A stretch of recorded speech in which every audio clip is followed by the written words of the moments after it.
Around 140 years ago, in 1884, today's Namibia was declared a German colony by the German Empire. Trying to build a colonial base of power in comparison to other European powers, German colonialism started relatively late, but it still became part of the scramble for Africa. Germany, as a newly unified nation, sought to assert its power through imperialism, competing with established colonial powers like Britain and France. Colonies were valuable for raw materials and markets, with German Southwest Africa focusing on agriculture, mining, and trade. Additionally, German Southwest Africa provided strategic advantages for controlling trade routes and securing military positions. The first encounters between Germans and indigenous groups like the Herero and Nama were tense. The Germans sought to control land and resources, leading to conflicts with local populations.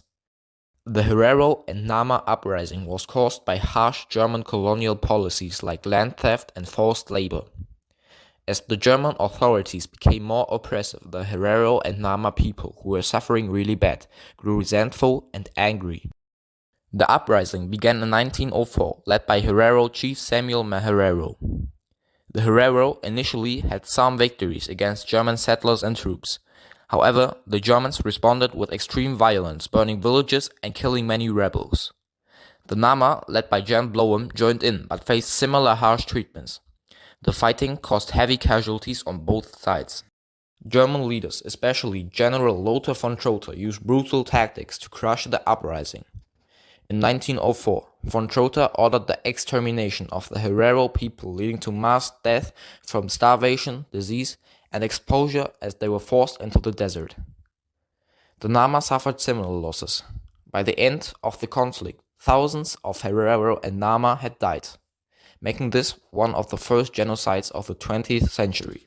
The end of the German colonial rule in Southwest Africa is near. Germany enters World War I in 1914, and its military is weakened. South Africa, as part of the British Empire, declares war on Germany. South African troops invade Southwest Africa in 1915 and occupy the colony. After the occupation, in 1919, the Treaty of Versailles ends World War I and enforces Germany's defeat. Germany loses its colonies and is required to make reparations payments. But as we know, former German Southwest Africa today is Namibia, not South Africa. Namibia becomes independent in 1990 after decades of resistance against South Africa. The legacy of German colonial rule and the resulting social and political conflicts remain crucial to the country's identity and history.